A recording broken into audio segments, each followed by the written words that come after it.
Welcome to Title Pending Wrestling Podcast. I'm your host, Dandromeda, and here today I have my esteemed colleague from England, Hi, Tim Lee. the one, the only. I'm here. I'm ready. It's slightly intoxicated, but I'm ready to go. I'm ready to discuss this stuff that we call. I'm at a professional disadvantage here because you have an English accent, so anybody who listens to this, if anybody listens to it, is going to think that you've got a leg up on me. My knowledge of things is going to be slightly less than yours. I don't know. Well, considering I haven't watched much wrestling recently, apart from NXT, New Japan, and Lucha Underground, which Lucha Underground we're going to discuss in this podcast, anyways. I think you'd have more knowledge of current events than I would. Doesn't matter. You're still. We're going to try. Going to attempt to make this more fun, and the more. Well, I've got the rest of this alcohol left, which you can't see due to audio and no visual, but I'm ready. I'm ready to talk about shit, and I'm ready to give my opinion on the professional wrestling world as of today. All right, we got a lot of stuff going on in wrestling. Wrestling is blowing up right now. AJ Styles is here. Shinsuke Nakamura. Oh, They're gonna struggle to get his name right, but he's on the way.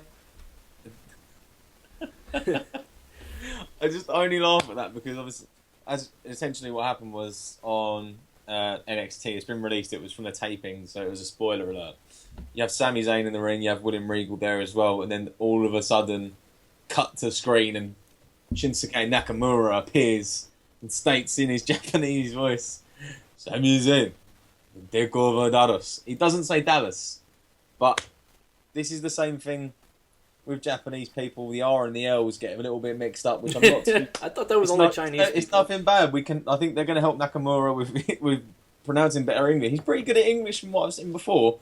But he's announced that he's going to be facing Sami Zayn, which is a dream match for a lot of people, personally myself included. That'll be fun. Yeah. I mean, at the moment, speculations of the Mania card are looking quite good, but for a solid card and for one that could potentially blow that whole weekend up, Takeover Dallas looks amazing. Yeah. I was at Takeover Brooklyn, and sweet.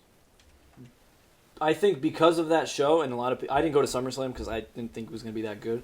I think a lot of people who ended up going to SummerSlam were just disappointed because Takeover blew the roof off the first night. 100%. Yeah. 100% that match was... basically every bit of NXT Brooklyn or Takeover Brooklyn was just phenomenal. There wasn't a bit of a card where I was bored whatsoever. No. That's probably the best show I've been to, and I actually, I mean, it's tough because I've been to 2 WrestleManias and a Royal Rumble, but I don't know. I just think the crowd there is the hottest crowd I've ever been in. Yeah, it's like when we watched. Unfortunately, I didn't get to go to Takeover London, but that just showed awesome. What our crowds would do as well. I mean, for what we've got for the Takeover Dallas card at the moment, it's pretty much Oscar versus Bayley. That'll be that's going to be ridiculous. Yeah. You've also got the NXT Tag Team title match, which is American Alpha. Jason Jordan and Chad Gable versus the Mechanics of Dash and Dawson. I don't like that name, the Mechanics. They could have tried a little bit harder. They could have, but the tagline they've got is like not flips, just fists. Is one of my favourite quotes I've heard. That's a good one. I like that. It's so simple, and I just really do like them. And as we've said, Sami Zayn versus Shinsuke Nakamura is another one that's going to come up on there, which is going to be phenomenal. I mean, for the title match is pretty much sorted, I think. I mean, looking at what we've got on here on my notes, those are the ones that are currently in place. I believe the NXT title match is Finn Balor versus Samoa Joe. The rematch. Oh, we've also got the debut of Austin Aries versus... Baron Corbin, right? Baron Greenbin, yeah. I call him Green because green is ghost shit. It's... I'm not a fan of Baron Corbin. No. I can't... I have a friend who really is, and it's the same thing with Mojo Rawley. You don't like Mojo Rawley? If I had to give you my detailed opinionated answer on that, we'd be here a lot longer than we expect. I have like a full essay on why I detest Mojo Rawley. He's like the complete opposite of what I would consider a normal person, like a regular human being that I'd like to socialise with. That's the problem I have with Mojo Rawley. But we won't get into that because, like I said, we'll be here for ages. We'll be here for so long, unfortunately, with that bastard. But, like you said, to start off with, AJ Styles was unreal. Did you think he was going to come out that early? Did you? I didn't even think he was going to come out of the Rumble. Oh, really? I believed all the reports because there was a couple of reports that said he was going to be debuting the night after at Raw, because according to speculations as well, they thought he wasn't going to get that kind of reaction in Orlando, no less, the place where he wrestled for. It was foolish. You know, it's basically been his home turf since TNA made the move in like 2004, 2005. Because I remember I've been to 2 Impacts, both in Orlando at the Impact Zone when I went on holiday with my family, and I remember AJ Styles was my favourite wrestler. He always has been pretty much in my top 5 ever favourite wrestlers. So me sitting there, and then number 3. The thing I thought ruined it in a way is like I watched that entrance over and over again for the main fact that it's still, even after the fact that it's almost been. Has it been a week or 2 weeks now as of current date? It's been a week, hasn't it? Yeah, it's a week. Yeah. Since he debuted. AJ Styles is one of my top 5 favourite wrestlers of all time. And then seeing him, it was still kind of like surreal, the fact that he's in a WWE ring, because everything that I thought, like, this is exactly how I viewed it. So I was like, AJ Styles comes out, and the first person you're trusting him with is your current World Heavyweight Champion. That's amazing, that fact. Yeah. Every person he started fighting, like, obviously when new people came out, and then they started fighting AJ. I was like, oh, sick! Imagine, this is like a dream match that could happen. It's like AJ Styles and Sami Zayn, AJ Styles and Kevin Owens. I was like, this is ridiculous. AJ Styles and Jericho. My favourite one was AJ Styles and Kane. And I was like, oh, this is... Yeah. I looked at that though. Because when he obviously like had AJ Styles in the choke, I was like, this only just makes me think AJ Styles and Abyss. You're right. You're right. It's the way I looked at it, unfortunately. But I was like, this is cool, because Kane versus AJ Styles would be mental. I thought the way he was eliminated was fantastic. Yeah. Because you had the right person do it. Yep. And if you're trying to push a guy as a heel and you know he can naturally just fuck people off, for lack of better language that I can use. He's literally Kevin Owens just shouting at him, welcome to the WWE, and just shoving him straight out was perfect. It was if it was anybody else, you'd feel like they buried him or they gave him shit treatment, but it was Owens is the right guy. Yeah, there's going to be complaints and everything, but on a personal note, I think that was a fantastic way to eliminate him. The next night, straight into a match with Chris Jericho. A lot of people shit on it because it kind of looked like AJ was, trying to call spots and ask what the next spot or the sequence is. But in a sense, it's a completely different platform that people don't expect when you go to the WWE. That's what I think he's looking at it as. Because he's wrestled in front of God knows how many people, like 40,000 plus people at the Tokyo Dome. Yeah. He's wrestled 5-star matches. He's wrestled all around the world, and he's probably wrestled on like higher capacity shows in the form of attendance figures. But the WWE is completely different, like fucking barrel of whiskey in that sense, because you've got to know the cameras, you've got to know this, you've got to know that. It's a completely different way, and that's like as soon as everyone says it, that's what you believe, and that must be what he's going through. I was very happy that he hit the Styles Clash, on Curtis but I Axel, wasn't. I definitely thought they should have done it on Raw. I definitely thought they should have left it to Raw because Well, they did that because they want you to tune into SmackDown. They wanted you. They're like, oh yeah, just watch SmackDown, see if he hits the Styles yeah, Clash. it's just for the first time in 3 years, Tim, watch SmackDown. Yeah, I used to be the biggest SmackDown fan. I used to prefer SmackDown over Raw. I knew a lot of people like that. I never got into SmackDown like that. It was always like, oh well, if I have nothing going on. You missed the Teddy Long, the Teddy Long era.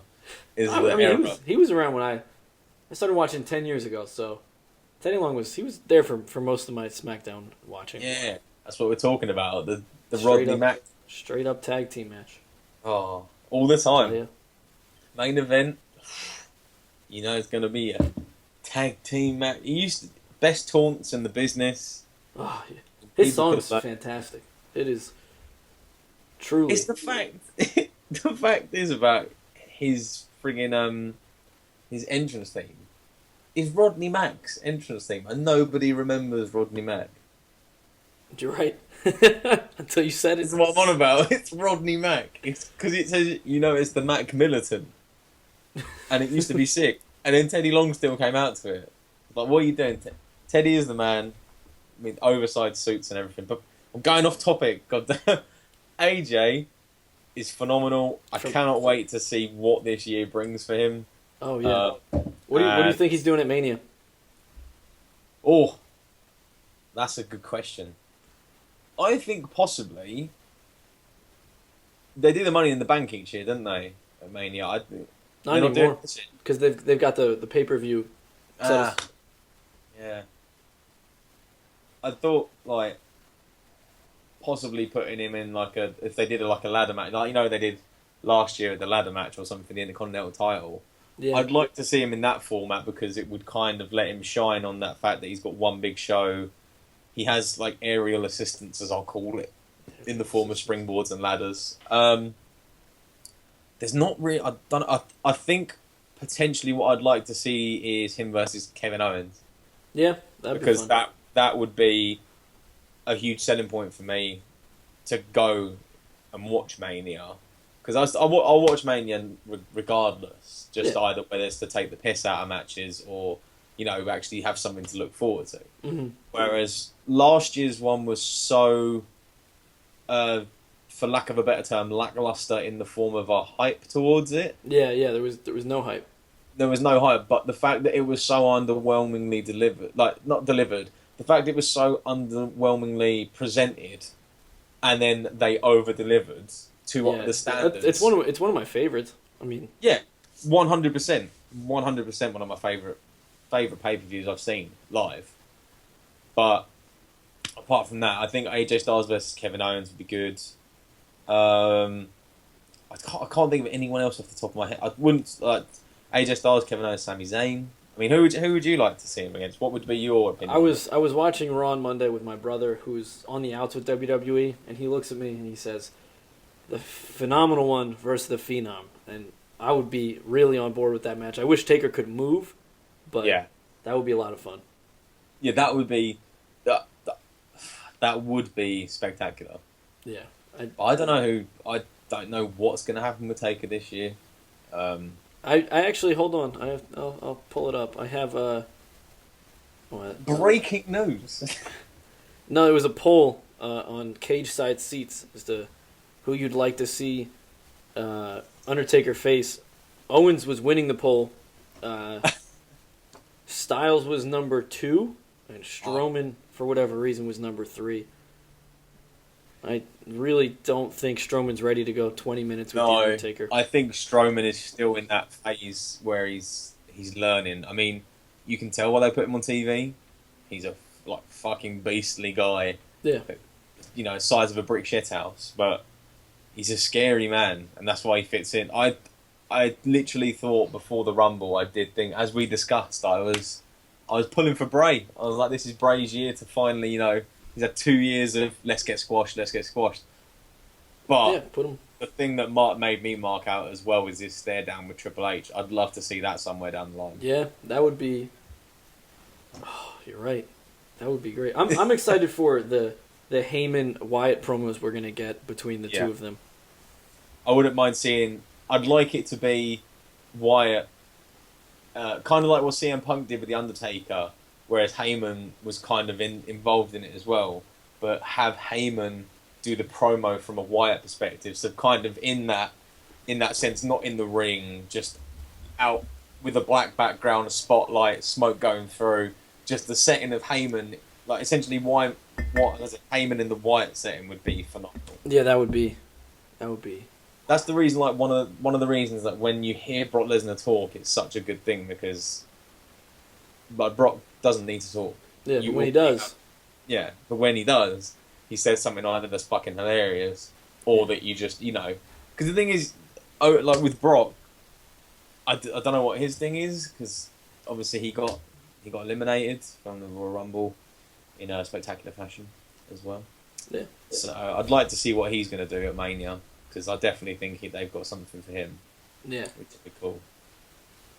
Yeah. But I think one of the weird things as well is about the Mania and Takeover Dallas and kind of relation is that the man that's booking Takeover Dallas in the form of Triple H is also going to be main event in Mania as well. So he's got a pretty busy weekend ahead of him in that sense, and it'd be interesting to see what he pulls off. Because I do think this has the potential to be one of the best wrestling weekends of essentially our generation. Yeah, so absolutely. With Takeover is Friday too, interestingly enough. Mm. So it's got time for people to settle down. Yeah, definitely. What's the in other news? You informed me that apparently there's some speculation on my boy Sheamus. Your boy Sheamus, really? My Irish fellow, You're Sheamus. Right. He allegedly, Sheamus is injured. He I think he tweeted a picture of him in a cast. So maybe not allegedly, maybe Sheamus is injured. And let me get you some details on that. Yes, I need to hear details about Mr. Sheamus, who used to wrestle down the road from me. Oh, I didn't know that. And literally about talking 20-25 minutes down the road from me. He wrestled in a town against the person who trained me in wrestling for the British heavyweight title in a World of Sport match. Oh. In a small, essentially it was like a town hall. Okay. But it was phenomenal. I do really like British wrestling, but we're going off topic. But what's happened to Sheamus? The Melts is saying that the full extent of Sheamus' injury is not yet known, but it appears that it's tendonitis in the arm, and he's not expected to be out for too long, so he'll probably be back. That probably does have a bad effect. I think it's more if it's tendonitis, that's like a repetitive strain. Yeah, that doesn't leave you. And yeah, that's definitely him doing those clubbing blows to the chest. Probably. It's probably that. He's 38 years old. He is going on. I mean, it's weird seeing him in WWE still for me. I think his gimmick's phenomenal. I do, like I said, a lot of people do hate Sheamus. I'm not a big Sheamus supporter. I used to be a huge Sheamus supporter, but I think what made me fall out of love with him is the fact that they, when they lose sight of things, they put him in a Randy Orton phase. And the only reason I say a Randy Orton phase is because it's literally, we haven't got any, creative has nothing for you. Yeah. Let's put you in a feud with Randy Orton. That's the way I look at it. That would be a T-shirt I would buy. I would too. I would buy several. I think different colours. Yeah, different colours. A colour spectrum of I fucking hate Randy Orton, but this is almost the same. Well, no, more level protest of Randy Orton as the same as Mojo Rawley. Yeah, it's on I have hated Randy Orton for so long. I only enjoyed him as the Legend Killer. Yeah, that's when he was my favorite then. Yeah, 100%. And then I think even like when he was in the main event of, I was at WrestleMania 25. He was in the main event of WrestleMania 25. Oh man, that news there. I know it's probably not news to everyone, but that's my favourite WrestleMania of all time. Is it really? Undertaker and Undertaker Michael. that match, yeah.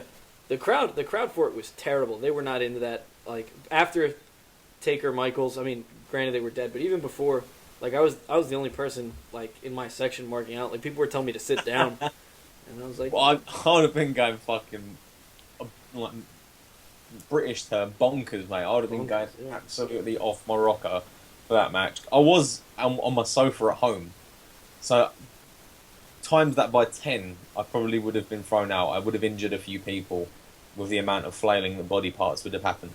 Yeah, I even my dad who was with me, who isn't a wrestling fan, knows nothing about it, turns to me and goes, "Oh, this is pretty exciting." I was like, "Yeah, you know, Dad." Yes. When families come closer together because of wrestling, you know it's special. That's the main thing.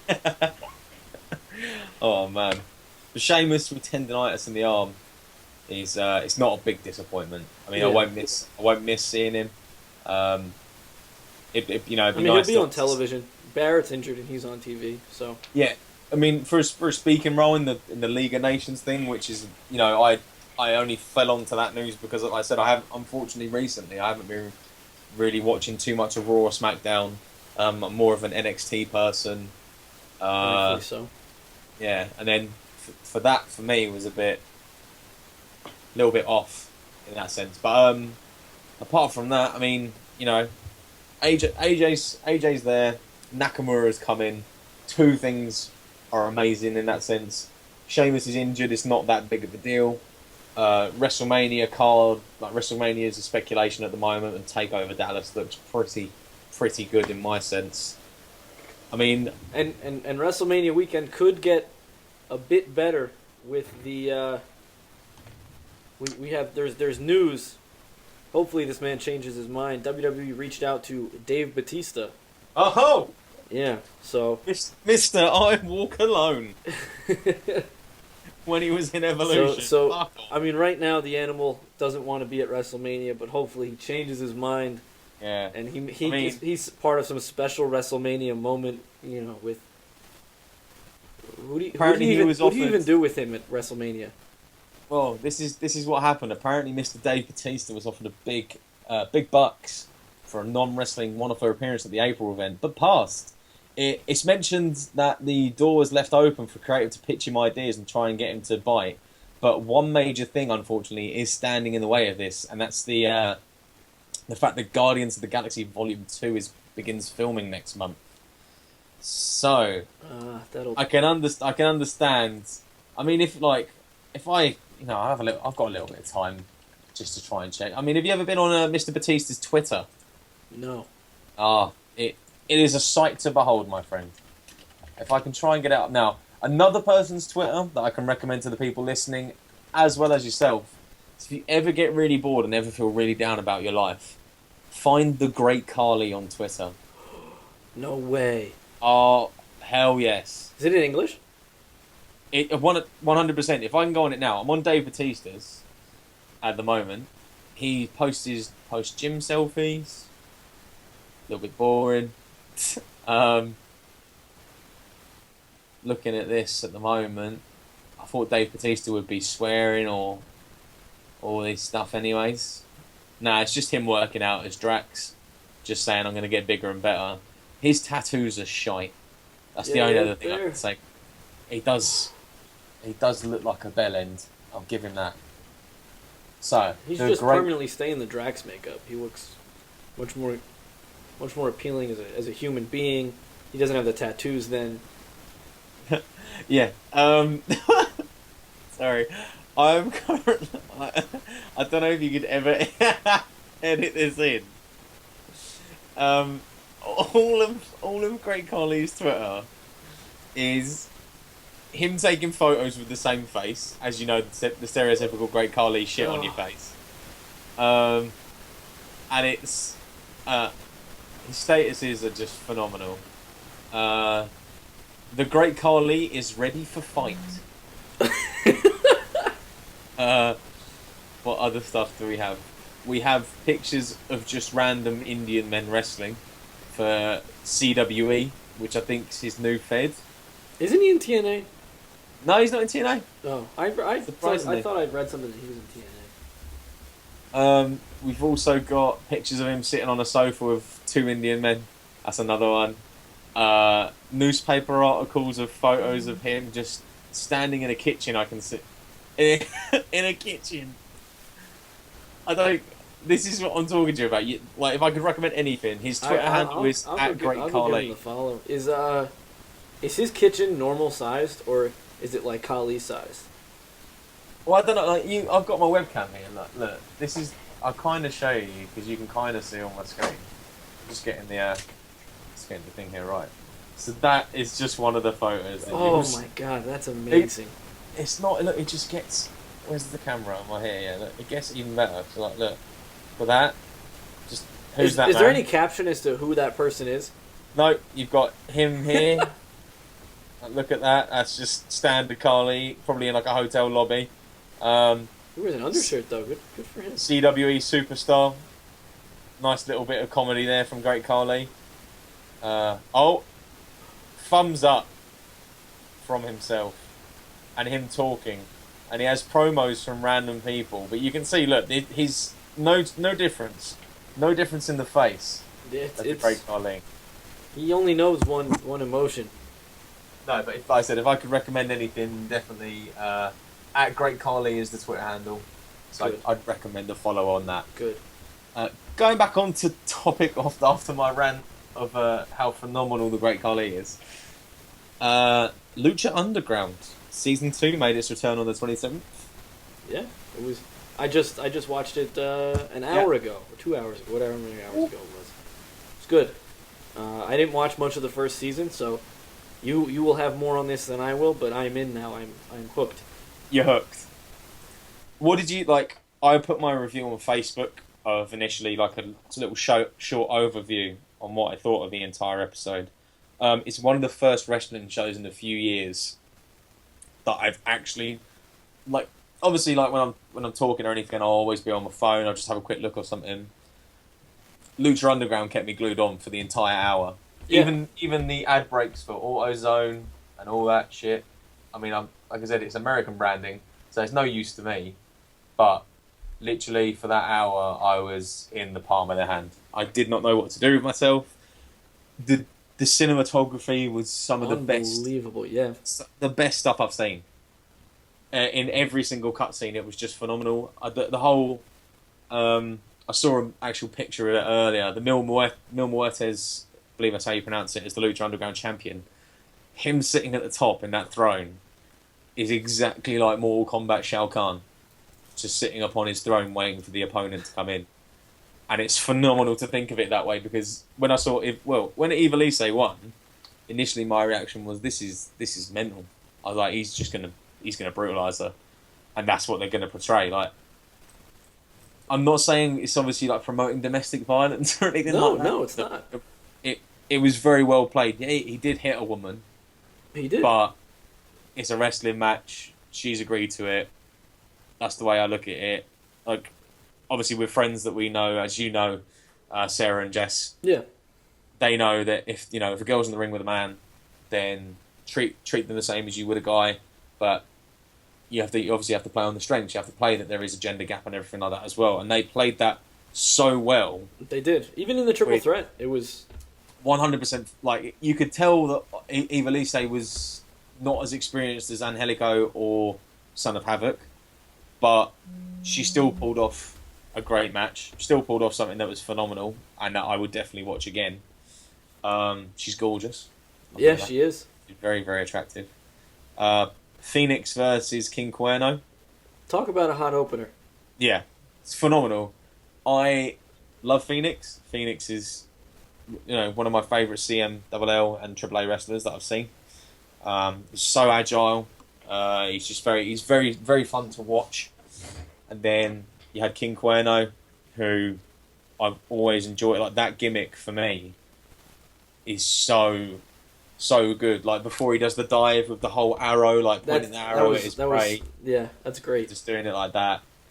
His headdress, his entrance. The headdress is very cool. Yeah, but it just they go fully for the dramatic feel of it. Like I said, the cinematography and the direction of how the show is produced is one of the main reasons I watch it, because you actually feel like if you it's kind of like that is the perfect gap between sports entertainment and professional wrestling. Like you have the entertainment side of it, which is the drama, the cutscenes, the feel that you're Hmm. involved in the episode, but then you've also got the feel of the professional wrestling side of things, where you actually do see lucha libre in the form in an arena, in an underground arena, hence the lucha underground feel, and it just feels so good to actually watch it. And I mean, the ending did it for me. I I mean, was when Puma came out, I was like, okay, cool, we've got him back. But Pentagon Junior is one of the most evil, vindictive bastards, and he plays such a good heel. But now he's a face. And Vampiro's face was his. I was They kept yeah. which is so. There's more with that, and that'll be. Yeah, that's what's going to progress over the season, because when you find out of it, did you watch Ultimate? I saw the death match. Yeah, because basically Pentagon Junior's always been ruled by someone, and then you find out that after that it is Vampiro who was his I master. thought was real. I kind of figured that out halfway through the match, but I was really happy with it. I thought it was done perfectly. Yeah, I mean that's going to be phenomenally played out throughout the season. But Lucha Underground season 2 was kind of refreshing to watch in that sense, because I have been waiting for it to come back. As soon as it comes back, you have an episode like that, which I mean, one of the main things that stood out for me is that how different it is to current professional wrestling that you watch, because there was one moment during the main event of Mil Huertas versus Ivelisse. I believe it's when she gets the roll up. Is that when she gets that quick roll up on him and finally takes advantage after the spear to Katrina? Yeah. You can see visually in the background that Vampiro left his seat and threw his headset down because he literally thought she'd won. And when he kicks out and everything goes mad, the whole crowd reacts. You see Vampiro walk back and put his headset on, and then he says, "Are you fucking kidding me?" Yeah. That's how involved it does feel like such a tight knitted product that it's just so perfectly produced. Yeah. There's no flaws for me. I love, there really aren't. If anything, the lighting, but that's nitpicking. Just because, if they go outside the what's lit, you can't really see it. But Yeah. I love the dynamic between the two of them, Stryker and Vampiro. Yeah. I love that they both mark out when it's appropriate. Mm. And what did I have in my notes? Oh, even when. And this was just great storytelling. Even Matt Stryker, when she finally got offense on, and Mil Muertes is holding his wrist, Matt Stryker says the wrist is the weakest part of the human body, and so all she could expose out of him was the wrist. I thought that was super well done. After Wrestle Kingdom 10, where Matt Stryker did do commentary, he had Kevin Kelly, who I'm never a big fan of, unfortunately, and another one of my boys, Yoshitatsu. I watched it in Japanese. I heard Yoshitatsu was. Oh, Yoshitatsu was one of the best things that could ever happen to an English commentary team. You'd had Matt Stryker, who would go in depth with a storyline, and just Kevin Kelly asking the one question is because you're expecting you never expect one word answers from people on commentary unless it's some sort of comedy. Yeah. But Yoshitatsu was answering everything seriously.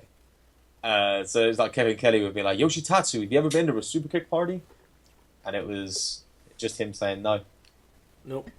Not something. And it would just leave literally blank audio for another 10 seconds during the entrance, and it was phenomenal. But I did really appreciate that in the sense that it was a fun pay-per-view. But yeah, like you said, Matt Stryker and Vampiro are a great commentary team together. So I do really enjoy watching their stuff in that sense. That's a great way to look at it. It is a great way to look at it with that. And Ray's on this season, right? He's he'll be revealed later in the season, because what we had is in the actual trailer for season 2, you had all of it build up to the point, and then Rey Mysterio was revealed as a new signee to Lucha Underground, which is it's phenomenal, because that pulls in the mainstream audience as well, of children who grew up watching him in WWE as that larger than life character, and now coming into this small thing that you can watch, and it pulls in the Mexican fan base tenfold.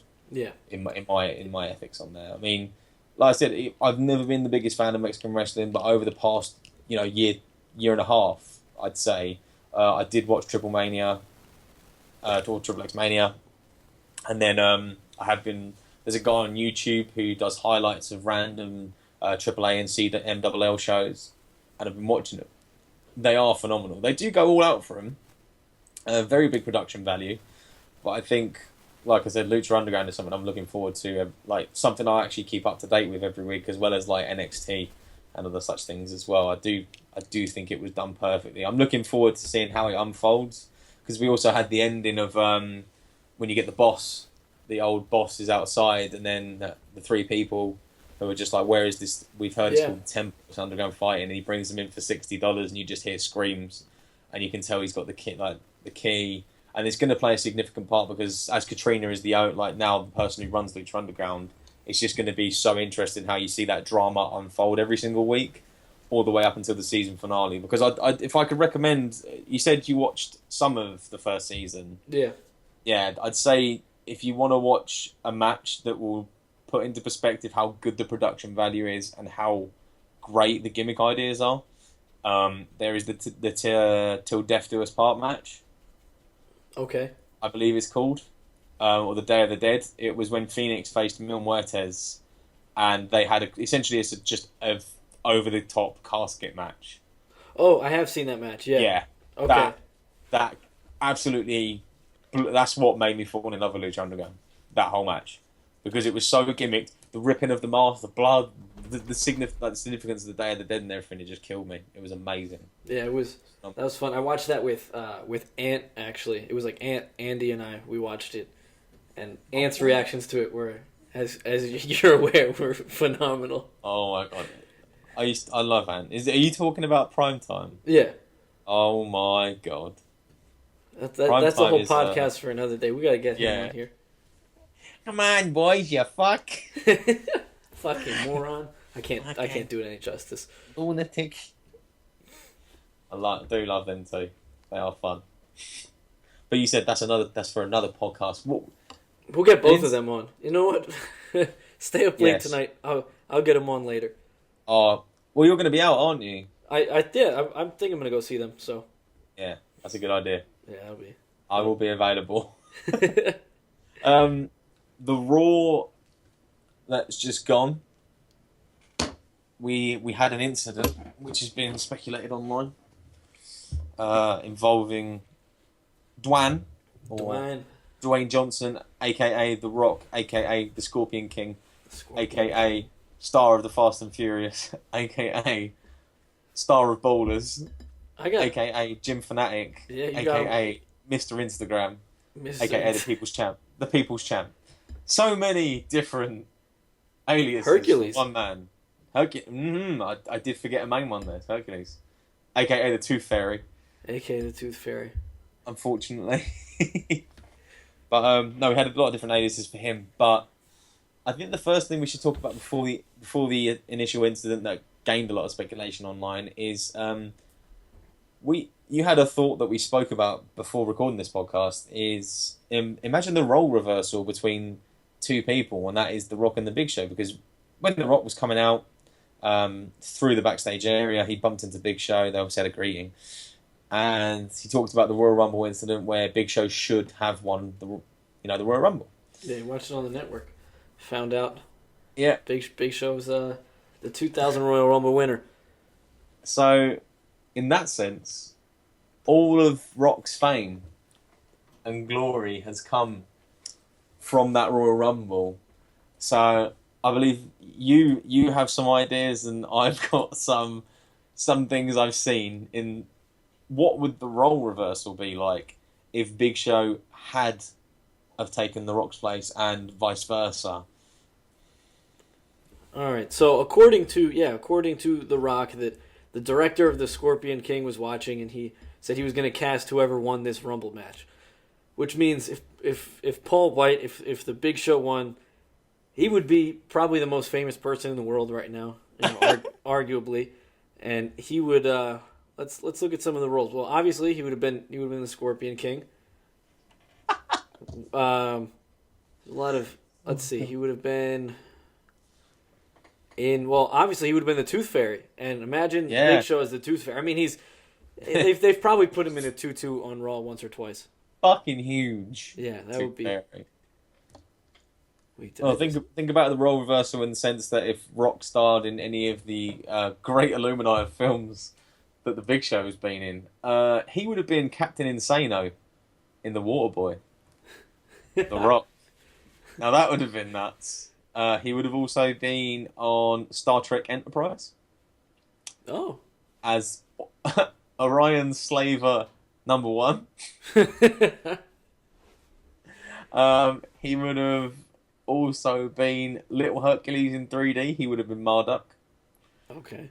MacGruber. There you go. The Rock is. Yeah. I bet he regrets not being in MacGruber anyway. Exactly. The Rock would have been the main star in Knucklehead. Oh, a classic. Exactly. Clash Time. Some sort of WWE series, I believe. Psych. The Rock would have been in Psych. The Rock would have been in Psych.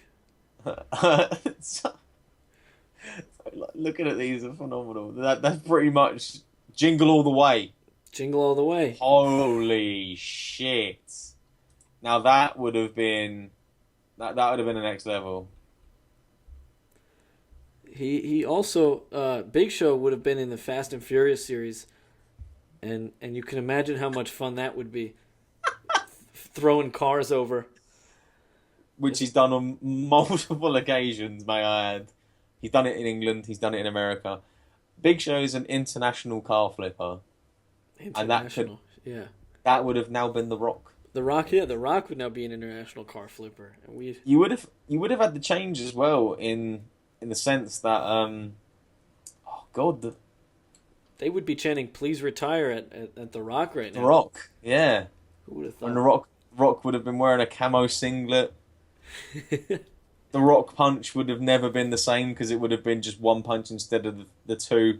Look at the hand and then the third. It just would have been one. Would have never been the same. WrestleMania X7, the main event would have been Big Show versus Stone Cold Steve Austin. Ooh.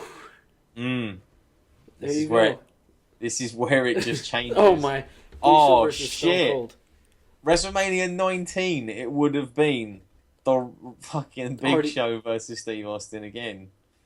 And on that same card, you'd have The Rock and A-Train versus The Undertaker and Nathan Jones. My already favorite match, you'd make it even better. Don't top it. Oh my god. That is killer. Oh, you would have had The Rock versus John Cena at WrestleMania 20. And then Big Show versus John Cena at WrestleMania 28 and 29. I would have seen Big Show versus John Cena in the main event of WrestleMania 29. What? Oh, fuck. Who was it? Let me just try and check this card. This crazy card that I've got here. Was Big Show at ECW One Night Stand? 2006 or 2005? No, but Big Show... You know what? He was. He Because he joined ECW like a couple days before. I'd never felt more betrayed in my life. Oh, wow.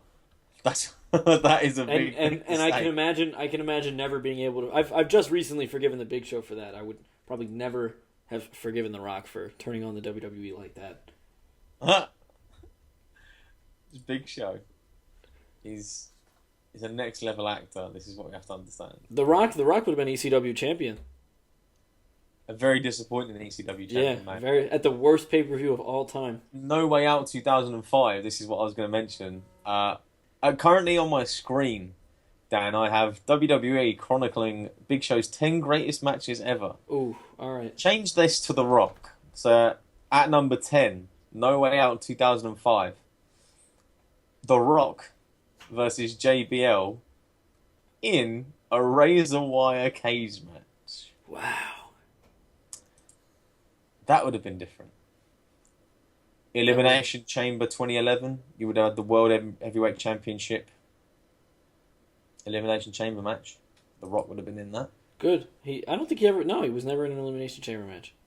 Or we could have the match where Batista turned on Rey Mysterio, in which it would be Batista and Rey Mysterio versus Chris Jericho and The Rock for the unified tag team titles. Chris Jericho would be the guy who beat Stone Cold and the Big Show in the same night. Oh. Brock Lesnar's famous ring cave moment when the ring caves in would have been with The Rock instead of the Big Show. That would be magnificent. That would be. The Rock versus Lesnar in a stretcher match, the forklift spot would have been so different. Oh. I've lost my shit. The Rock laying on the fucking pallet. Oh, Mick Foley versus the Big Show in an empty arena match. Super Bowl halftime heat. Halftime heat. Oh my god. Oh man. This is this is just getting better and better, like these matches. The Rock versus Floyd Mayweather. Holy shit, there's a match which they're both in, which would make a change. Yeah. Survivor Series 2001, Team WWF versus Team Alliance. Yep, that would. But if you reverse the roles, Big Show would have been the heavyweight champion, the WCW World Heavyweight Champion, may I add. Wow. Wow. 2004 Royal Rumble. It would have been Benoit and The Rock ending it. Wow. That's when I say Benoit, Stevie Richards. Stevie Richards throws Big Show over the top. But imagine if it was The Rock instead. That would have been even more phenomenal. And finally, the #1 rated Big Show match in history is Vengeance 2003, in which The Rock takes on Brock Lesnar and Kurt Angle. Now that is something I'd be very happy to see. That'd be real. Yeah. But they said at the bottom it says Angle would prevail in the end by pinning Lesnar for the championship. But it was the best performance by Big Show over his 12-year Lummox career in the company. Lummox, they're just calling him a fat piece of shit. Don't this The Rock is not a fat piece of shit, alright? Exactly. You don't know what you're on about.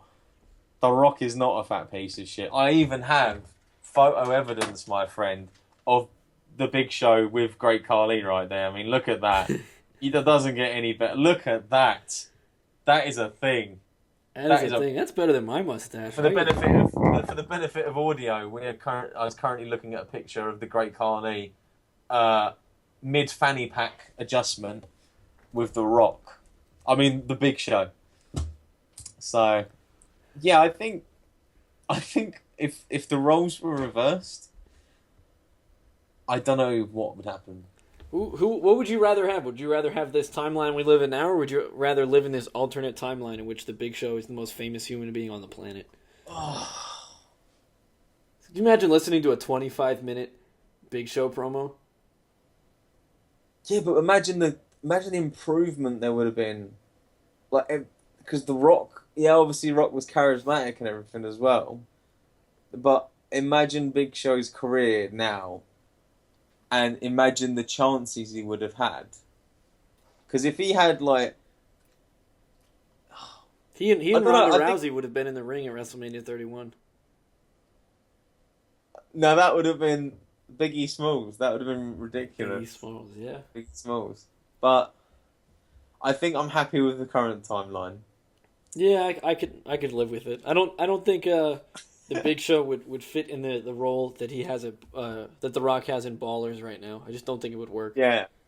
I mean, the only thing I don't like about The Rock is the amount of photos he takes adjusting his cufflinks. Like, how often? Get your suit fitted. You're rich enough to get your suit tailored to you, mate. You don't like, the amount of photos where he's like this. Just hold the cufflink. Rock's adjusting his suit. What are you doing, Rock? Just adjusting my suit again. Come on, Rock. We know. Fucking piece of shit. But no, that would have been a new level. But alas, we live in this current timeline, and I'm happy with it. You know, the Big Show's a piece of shit, and The Rock is one of the most famous people in the world, which is what we have to go for, unfortunately. But as you said, one last note. I just found this gem. Okay. It's in pre-production right now. The Big Show would star in the 2017 film Baywatch. That's gotta be bullshit. That would be... Who else is in this? Oh, Zac Efron and The Big Show in Baywatch. What a classic. Some people Two say- unlikely prospective lifeguards vie for jobs alongside the buff bodies who patrol a beach in California. Wow. This is gonna be good. It's top-notch 5 stars right there. It does sound phenomenal. 2 thumbs up. Can't be dealing with that. My head is not there for that film to be released next year. If I'm Yeah. still alive by then something. We gotta go see it. I am going to be over there next year, my friend. Yeah, there you go. Yeah, I will find some sort of excuse for a wrestling event. I may be trying to go to Atlantic City again next year for Hey. mine and Sam Jude's birthdays because we correspond by 8 days. Okay. So we can try and do that. Oh, Sam will be legally eligible to gamble. That'll be good. Yeah. I, On our shores. exactly, I was very good, like, when I was there. I did have good luck, Good. but I bet such small amounts that it amounted to... I didn't make my money back. I definitely left the weekend with a loss, but Oh. I definitely got most of my money back There you go. from the first night of things I cannot talk about on a public show.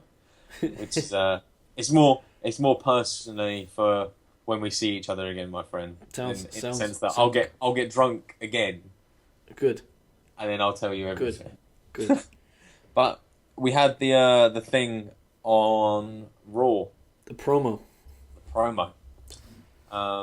Do you have your notes to explain this to the fine listeners? I had notes. I don't know where they are now, but essentially what happens is there's a surprise on Raw. They announce on WWE.com we're gonna get a major star returning.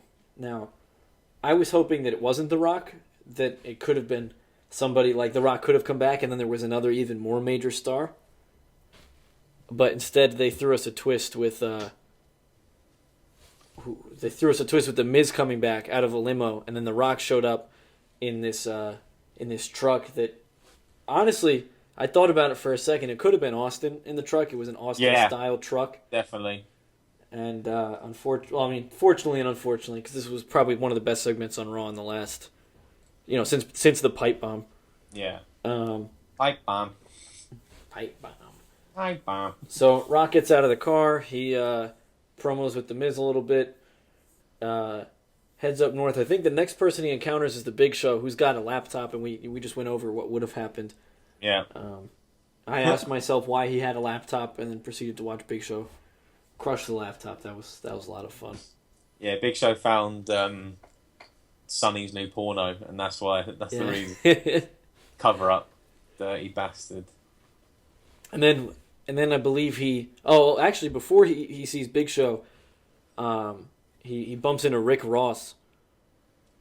And I guess Rick Ross is a wrestling fan, and I assume so. in my notes, I wrote down that I would love to have a conversation with Rick Ross about wrestling psychology. Like, I just think that conversation would be great. If he were to, I would be like, oh, I think that, I'm trying to even think of a good example of something. Like, anything, just him to correct me and be like, no, actually, I think Shawn Michaels slapped Undertaker in the face because he just didn't like the way he smelled. And I'd be like, well, Rick Ross, how do you know that? He's like, I'm a wrestling psychologist. Exactly. I know everything. I know everything. I know everything. Don't you question me. Me and the Melts are tight. Huh, yeah. You find out Meltzer's like this secret rap god. Oh, I wouldn't be surprised. Yeah, but Has anybody ever seen Dave Meltz? I've seen... Have you not seen what he looks like? No. It's not even real to me. He's just an urban legend. He's literally just an internet sensation. He's like Watson. Who is just online for you. Yeah. Yeah, there are photos of him. I'm just trying to see if I could find one for you, like a regular photo of the Meltzer. But no, he's done interviews and stuff. Oh, okay. I just assumed that he was Yeah, he was just a computer. Like a fuck. like IBM's Watson. He just like catches What? words. Like he's just What's constantly that, learning about wrestling. Oh, what is it? What's that thing? How was it? How 9000? Yeah, from That's from it. Space Odyssey. Yeah. Nah, he literally is. I don't know how to describe him to you. He kind of looks like. Oh god. I'll pull him up. I'll pull it up. Yeah. Just put Dave Meltzer into Google on images. He's kind of like if you mixed Lou Ferrigno. Oh, this is already the best. It could be with anybody. It's already a good mix. Yeah, Lou Ferrigno with a casual, just a regular working man. Wow, I did not expect that. I'm actually shocked if this is what he looks like. Did you think he was older? No, I guess I thought he was younger. No, maybe I thought he was this age. I just didn't think he'd look like this. You thought he's been around for so long and he still couldn't look. I just didn't think he'd look like Lou Ferrigno. He can't. He's got a Lou Ferrigno look to him. That's to what me, I'm seeing right now. Yeah, he looks like. Yeah, it's Lou Ferrigno. He's related. David Meltzer, nicknamed Dave. What bloody hell? Don't be too fucking original. Dave. Don't call me David. Don't you dare call me David. Bastards. So, anyway, back to this promo. The thing with Big Show happens. At some point, he wishes Pat Patterson a happy birthday, and he's being called under fire because of his interactions with Lana, where he said that the last time he saw her, she came back to his hotel room and cried about Rusev and said something about a one-legged Russian vacuum and some other, rock sexual. Yeah, rock sexual innuendo. And people are calling The Rock a sexist as a result of it. Where do you stand on I don't think he's a sexist in the fact that everyone, if you're a true proper wrestling fan who has gone back and watched stuff in the Attitude Era, in relation to that, you could have a much worse promo in the sense of the most viewed segment, which was the This Is Your Life segment with Mick Foley.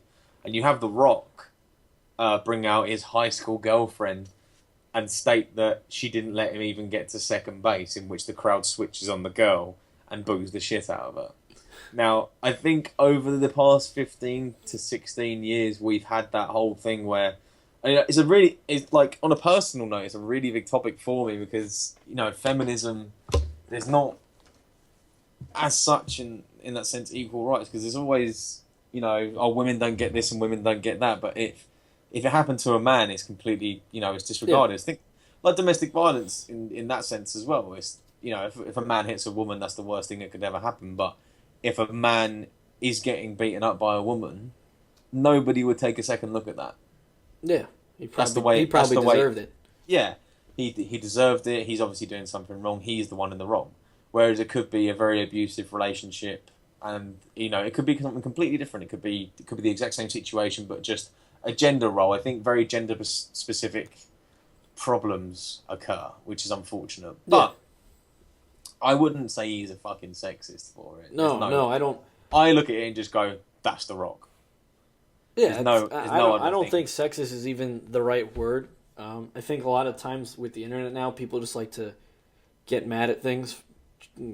Let me react. And just to get an opinion in and just be like, "Oh, controversy. Let's cause some sort of shit." Let's cause some controversy. I don't think The Rock's a sexist. I don't really, I'm not really a fan of his promos just because I feel like with the brand image WWE's trying to convey, he always takes them a step back, and that's cool because I love this promo. Like I didn't like it while I was sitting in, and I've gone back and I've watched it back, and I like the stuff with Lana. Whatever. I hope that like the thing with Rusev and Lana just being completely punished for getting engaged ends there. Yeah, absolutely. Like I hope you've embarrassed them enough, I guess, if you think, and let's put Rusev back in a good spot because he got eliminated from the Rumble in a minute and a half, and this is a guy who last year at the Rumble was second to last in. He went in John Cena with the my favorite national anthem, the Russian national anthem, playing, and it was awesome. And since then, he hasn't done anything. Yeah, I think what the problem was, obviously they were happy. I mean, you can't contain someone's personal happiness, and Yeah. they did decide to announce it, and it did Well, ruin it a current leaked. storyline they were going for. But then, if you look at it in that sense, they may not have been comfortable with it. I mean, like, sure as hell, on a personal opinion, if I had somebody who I wanted to be married to and I'd fallen that much in love with, yeah, okay, it's on the screen, but it's a bit like there's a line that you don't cut, and Vince Yeah. McMahon is all about pushing that. Yeah, yeah. Understandable from the Yeah. past, but I think in a way it was more, yeah, we're getting engaged. It's very nice that we're getting engaged, but also in that sense, it's a kind of, we don't want this to happen anymore, so we're going to pull our personal lives into it to get it to stop. And yeah, you've been punished, but you're still getting booked and you're still doing your own thing. Yeah. And I think Rusev's just having a bit of fun now, as well as Lana, because she's stunning. They're both great characters on TV. He's like this generation's Nikolai Volkov or Iron Sheik in the form of. I really like Rusev. Yeah, I do. Like I said, I find him entertaining, and a lot of people forget he was one of the last two Yeah. in the friggin' Rumble last year. Yeah. Just, And that's mental to me. That like a lot of people forget that he was pretty much the second contender to go to WrestleMania for the heavyweight title. yeah. That's what that used to mean back in the day. Yeah, so that's the way I look at it. The person who has suffered the most from it is Lana, because I remember reading, it's obviously not true now, but like 6 months ago when she started turning face, I remember reading that Vince had this plan to make Lana like the most popular woman on their programming. Yeah, And they could have gone a really cool, female empowerment way where she stands up to this guy who's, kind of pushing her around, and she could have been like a role model for women who are in abusive relationships, and that could have been cool. But then they, things didn't work out, and Rusev seems like he's a good person anyway. So I think Rusev's got stuff in the pipeline from eventually. I think there will be a point where there's another major controversy or something that they could push him yeah, to that point of having the evil Bulgarian Eastern European guy go up against the American hero or Yeah. another, the savior. But The Rock being called sexist, and that is just, it's not right. I mean, people are obviously, like you said, just going to jump on a bandwagon because, oh no, what he referenced that he did some sort of sexual act with this woman. He's doing it as a joke. He's doing it to get a reaction, and you reacting, it's just making him more popular for it. This is one of the things that is said. It doesn't matter whether it's negative or positive media. yeah, Any media is positive media, yeah, because and it doesn't matter because you're going out there. People want that story. I mean, yeah, saying that is a horrible thing to say, but that's the horrible world we live in. Yeah. With this, especially with professional wrestling, it's Sunny is a perfect example right now. Yeah, What's she she's- doing? Oh, I hate drugs and I hate this. Oh, I don't want to do this. Fuck WWE. Oh, you said fuck WWE. Shit. What's your opinion on it? Oh, I fucking hate him. I'm gonna go make a porno. Oh, you're making a porno. porn, whoa. Shit, let's do this. I'm selling my Hall of Fame ring. Fuck, she's going overboard. She's doing it. What a bitch. But let's report on it because people are going to be interested and people are going to be like, oh need to yeah, find out about fuck, it. fuck, One way. fuck, fuck. We know we're going to get internet traffic with this. We know we're Yeah. going to get more media for it, and that's what she knows. Yeah, Because she can complain and say like my life's ruined and all this stuff, kind of like what China did. But it's like you put it on yourself. You're the one that decided to make the porno. You're the one that decided to do this, and you're the one that decided to do that. And regardless of how your mental state was at that time, it is a decision that you as a human being made. yeah, So you will have to deal with the consequences, whether it be by yourself or with professional help. But this is what happens. Media's a cruel little beast that crawls up at times. And I think the way they've portrayed The Rock in the sense that somebody's called him sexist is abysmal. It's Yeah, absolutely abysmal. So you don't think this But- hurts The Rock's image at all? I don't think... Yeah, I could never look at The Rock and go, yeah, that guy is a 100% That's sexist. sexist, The Rock. Yeah, no. Obviously, there's people that have come out. O.J. Simpson back in the day. O.J. Simpson was one of like... This is a perfect example because I used to think O.J. Simpson was hilarious because I used to watch all the fucking Naked Gun stuff and like the Police Academy or those kind of films that he was in with Leslie Nielsen, and you'd watch that and you'd be like, O.J. Simpson's quite funny, but then you find out he murders his wife. Well, he's not funny at all. Yeah. Oh, whoa! Like, he's still funny, but yeah, he's done a bad. It's Chris Benoit. Chris Yeah, Benoit, he is one of the greatest technical wrestlers ever, but he murdered his wife and his kid and himself. and himself. Oh, yeah, negative. But remember, He's not a good wrestler. no, fuck that. His matches were shit. Trash trash bag death matcher. Trash bag Benoit over it. Garbage. Fuck, man. No, but I don't like that. I support The Rock. I think he's charismatic. He's something that's entertaining. And you know when he's on screen that you're just going to get entertainment out of him. Like you said, I'm not a huge Rock fan. I was more of an Austin person back in the day. Yeah. But for television wise, and if you could watch an interview, I do find The Rock is somebody that is always you could just watch and never get bored. I think I like Dwayne Johnson more than I like The Rock. Yeah, I was gonna say I do like his personal stuff a bit more. Yeah. Like seeing that he's doing all these. Oh, I don't know. I'm trying to think. Like all these TV shows that he's doing, and all these positive stories, and how he helps charity. Yeah. That's as well. That's cool. It's fantastic. Do love watching a bit of his stuff on his Instagram.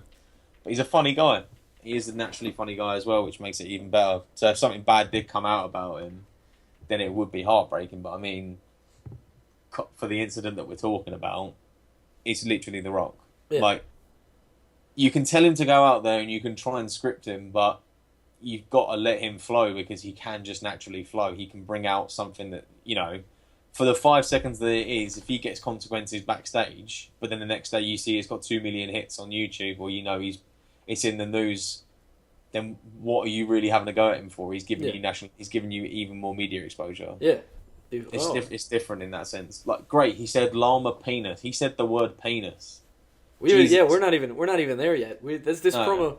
We're like 10 minutes into this 25-minute promo right now. Yeah, but this is what I'm talking about. Like the whole reference of things that he brought up and words that he said and references that he made is what a classic Attitude Era person watches it for. Like people who enjoyed the Attitude Era have it as a nostalgic moment. You have it as that point where you can relate to it and go like, oh, it's The Rock. He's back again. He's finally gonna, He's talking about llama penises. Yeah, talking about llama penises. That is hilarious because the thing is, with the WWE product, they force the PG thing on it. They're like, look, this is PG. We're not going to swear. We're not going to do this. It's going to be larger than life characters who are going to be positive for your kids and your attitude, and we're going to make them not. Was it going to make them not bully each other and everything like that?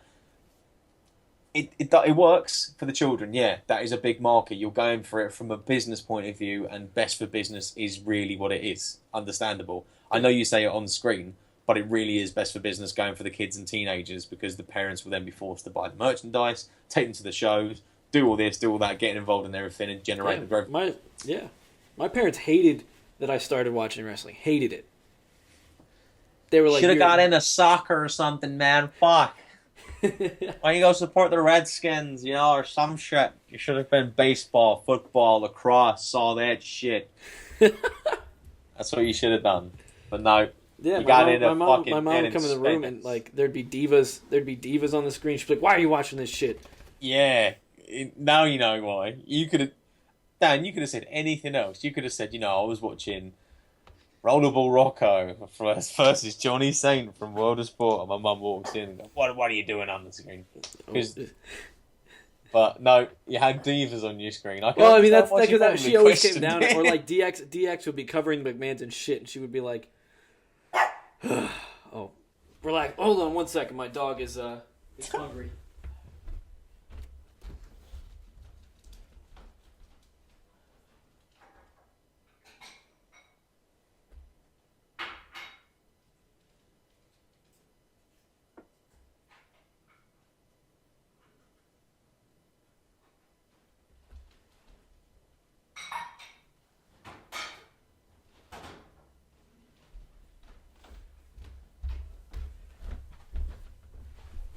This beast is programmed to just bark at 2:20. She's ready to eat. She's ready to go. It's 2:20. It's 7, almost 7:30 p.m. over here. How about that? How about that? Next level. Where are we? So we're just talking about how, like, Your mum walked in on you. Oh yeah, the Divas or the the McMahons get covered in shit. Or I think my dad was in the room when I was watching the Vince McMahon go into the church to cut that promo with God. Oh my god! And my dad's looking at me like, "This is really something you like?" And I was like, "Yeah, yes, this is fantastic." That's a phenomenal wrestling moment. I remember watching that with my family in there as well, and they were like, "What is happening?" I was like, "Vince McMahon is talking to God." There's no other way to explain it to you guys. and I think it was, the next day in school, I remember after that promo, I was talking to my friends, and the one kid says to me, he goes, "Do you think Vince McMahon is worried about going to hell for that?" And I was like, "It's Vince McMahon. I don't think he cares." Yeah, I don't think Vince McMahon is at all worried that he's going to be in hell or heaven. I'm pretty sure Vince McMahon thinks he is a god. Well, if you hear I can't remember who's. I think it was the Steve Austin podcast, the show with Paul Heyman before WrestleMania 30. So this was 2 years ago. Paul Heyman stated that Vince McMahon hates the fact that he's not in control of everything. Like he doesn't like when people sneeze. Yeah, and when Vince McMahon sneezes, he gets angry. And he states that I don't have control, it's what I need.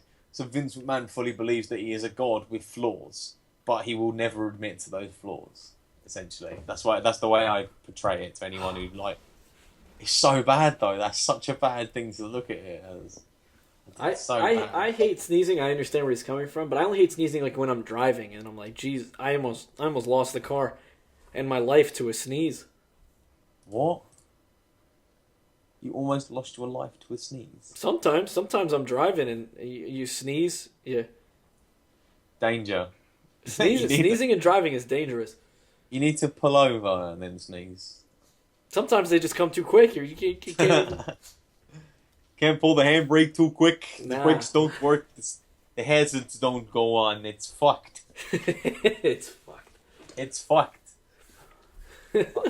So bad. But no, in retrospect to that whole Rock incident, like I said, I'm indifferent to it. I don't think anything that he did was negative. I think as a whole, it was just another classic Rock, typical promo where you got what you expected. He delivered the punchlines. You got the catchphrases. You had the payoff in the fact that he hit a rock bottom and a people's elbow. And it's literally just the whole thing. It's like, go out there, Rock, have a bit of fun, do the classic shtick, hit the bottom, hit the people's elbow, send the crowd home happy. That's literally it. And that's the way that people need to look at it rather than nitpicking in the fact that you can find this nugget of information. You're trying to find that golden nugget when it doesn't exist in the negative light. That's the way I'd look at that Raw incident. Do you think that the success of a promo like that and the New Day, the way the New Day responded with it, because the New Day did such an amazing job going, back and forth with The Rock. Do you think that changes their mind on scripted promos, and then that they start to loosen the reins a little bit, the Roman reins? Loosen the chains and let the bird free. Let that gobbledygooker loose. That's what they need to do. I think they need to, like you said, I think in a sense they need to kind of have certain promos that are scripted. Possibly the best promos to be scripted would be some typical backstage segments, as in backstage interviews with the who do I describe? Like the people who do the backstage interviews. Those would be the best type of scripted promos because then you've got someone to feed off, you've got someone to learn from. When it's with someone like The Rock, if you can go back and forth with him that casually, as well as just keep up with him, just let it continue. Give it a time limit. The only thing I'd say is give it a time limit. Yeah, because 25 minutes is a long time.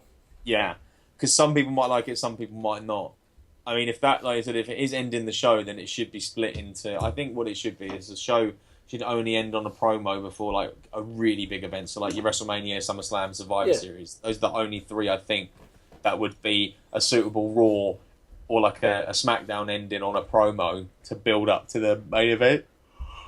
Apart from that, it should just be a match that ends it with something that happens after the match or anything like that as well. Yeah. So the match leads to an end promo. But scripted wise, I think they should let them go off key a little bit more. But it should only be people who are trusted to do so. Yeah. So I think Reigns could benefit from going off. Reigns, I'm not a huge fan of Roman Reigns. Neither am I. I want to be. I don't want to not like him. But there's just something about him that just makes me think like that you're not. Yeah, you've got the look. Yeah, you've got this. You know certain things I do like about you, but nothing screams to me that you're one of my favourites. Like when I hear your music come on, I'm like, oh, for fuck's sake. If I hear Kevin Owens' music come on, I'm like, now something entertainment is going to happen. It's just personal preference at the end of the day. I mean, I can understand why he does have fans, and I understand why. Yeah, he had a lot of good matches in 2015 that made me think, all right, maybe. Yeah, you got potential in 2016 to go somewhere. Yeah, absolutely. Just one sec, gotta let her out. All right, go, you beast.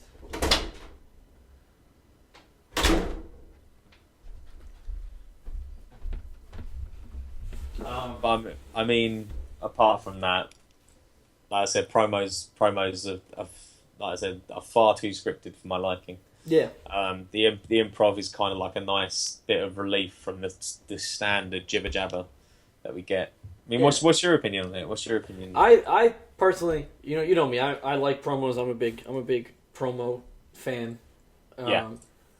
I think it it's got to be in your words. If somebody else writes a promo for you, you're reading the word. It's like acting. It's actors are good in that they can read other people's words. Yeah. But like portray another person. Yeah. Isn't it? But when you're doing something like this and you've got to be this character, you've got to be able to, because at the end of the day, it's your character. You have to, what's going to come out of your mouth the best. You know what you're going to say that's going to ultimately sound convincing and sell people on you. So like when Reigns says anything, I'm not sold on it at all. I loved Reigns in the Shield because he'd say 6 words. Yeah. It was like, this is more than 6 words. Like, we're going to kick your ass, bleed at. And yeah. That was it. And you were like, all right, that was awesome. Yeah, that's what made me stand. I think I preferred Roman Reigns in the Shield because he was the guy that, you had Dean Ambrose and you had Seth Rollins, who were both phenomenal. Seth Rollins was not a good promo worker right at the start of the Shield. Yeah. You had Dean Ambrose, who was it was so simple yet so effective. You had, like you said, Seth Rollins, who was trying hard enough to actually get a point across in the promos. Yeah. And then you had Roman Reigns, who would say those couple of words, but they were believable. But then you started trying to make him funny and relatable to the crowd, and it's not what you want to do. You want to keep him as that strong character with his moveset, with his style. Yeah. And make him a man of few words. The actions speak louder than words. Louder than words. Perfect fucking analogy for him. Yeah. Whereas Dean Ambrose is a lunatic. There's the whole gimmick of him, lunatic fringe. Yeah. And from his independent work, if you see any of his independent promos, he's phenomenal. Yeah, he's a natural. He's what I like to call a natural shit talker. Same with Kevin Owens. I'm trying to think of other people who are like The Rock, Steve Austin, both good shit talkers. CM Punk was a great shit talker. Paul Heyman. You could give Paul Heyman a script and he'll definitely make it his own. That's what I know. But I think they let Paul Heyman just shit talk. Yeah. Because they know he can rile up a crowd and they know he can say something that's relevant. He's got essentially what I'd like it to be is that wrestlers have their finger on the pulse of the current scene and everything like that, which is nice. Yeah. It's like with AJ Styles. I don't think AJ Styles needs to do much promos because I never really found him too convincing. No. In promos that I saw in the past. I like the fact that obviously when he was part of the Bullet Club, he kind of turned into. He looked like an emo that had grown up to be a dad. Is one of the best analogies I heard from Ashley Dunn had said that. He's basically if a dad went into a My Chemical Romance phase and just stayed there. It's a great look for him. It is. Because it's like shit, he was a proper heel and he did look weird as fuck. But I enjoyed it. Yeah. I enjoy that. But apart from that, everything I said about the WWE product is kind of become a little bit stale to me in that sense. That's why I'm more backing into NXT, because it's like, it's refreshing. You get all these new faces and you get a nice condensed hour, like an hour show. It's all nice. It's all done well. It's very quick. I can just watch it and then be like, I did actually enjoy that. Whereas with Raw, you've got commercial breaks. 3 hours. It's 3 hours. The same commercials. You start to get tired of the commercials. Yeah. And it feels like sometimes, you don't know why something just happened. Like they'll, put Slater versus Darren. Actually, they would never put that on a Raw. But Mr. No Gaze Off himself. Do you like the Social Outcasts? Are you? I'm a fan. The only reason is because, as you know, I'm a bump fan. If you take ridiculous bumps for no reason, then you're a solid wrestler in my eyes. You don't need to be able to wrestle for me to be entertained, unfortunately. One of the main things that we missed out from the Rumble, I believe, was it AJ knocking everyone off the apron of the Social Outcasts? Because it was. I believe he punches or kicks Adam Rose, and the camera goes off. But what I saw is Adam Rose decided to just flip off the apron. Oh yeah, and with not just fall. He leapt. Adam Rose leapt like he was trying to go into the crowd.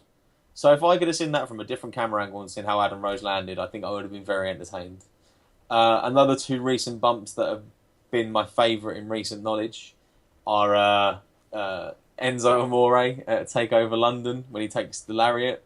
Oh yeah, he went stiff in the air, and it went in time, like when people say that phrase "time stood still." Yeah. It did, because I think Pat Benatar's "We Belong" came on in my head for that 1 second of Enzo being in the air. The other one that was kind of a shocker to me was the NXT that was filmed in London.